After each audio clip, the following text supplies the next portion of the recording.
Obviously, the way that most websites are making money these days is by putting advertising on there and having people come through for free.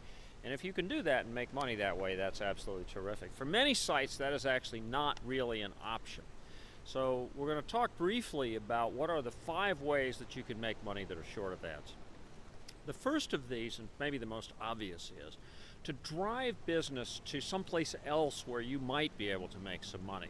Pretty obvious. You're selling a magazine, you're selling books, you're selling something. However you make your money, use your site, even if the site is free, to drive that business. You're making some money.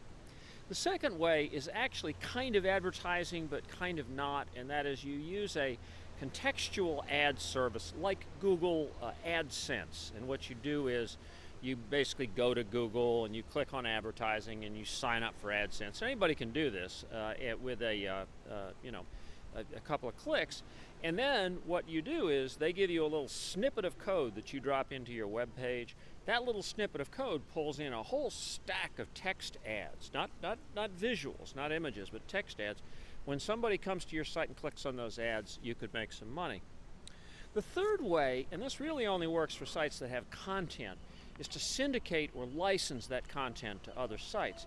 But one of the things you want to keep in mind is that content is pretty broadly defined these days, and it includes things like user-generated content. So I'll give you a wonderful example, which is there is the leading recipes site is a site called allrecipes.com. Allrecipes.com has recipes from many thousands of people being contributed all the time. What they do is they take their best regional recipes and they syndicate those to different outfits. So they will take, so if you go, for example, to a site for some steak company or something, they may have the recipe of the week for how to cook steaks. That recipe, likely as not, comes from allrecipes.com. You don't know it because that source is not disclosed.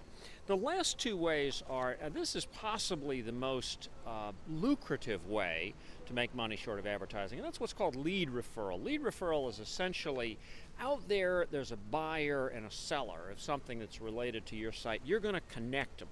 So let's say, for example, that your website's a pretty obvious one about cars. If you bring a car buyer comes to your site, he's looking at your site, he figures, he gets some information, read your blog or whatever.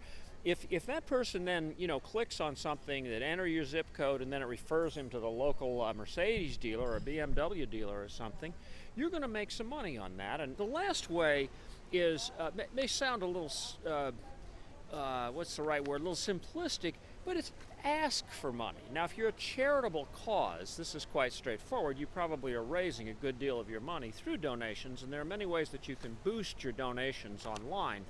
But even if you're not a charitable cause, if you're doing something worthwhile, you ask people to contribute, very often in the online environment they will.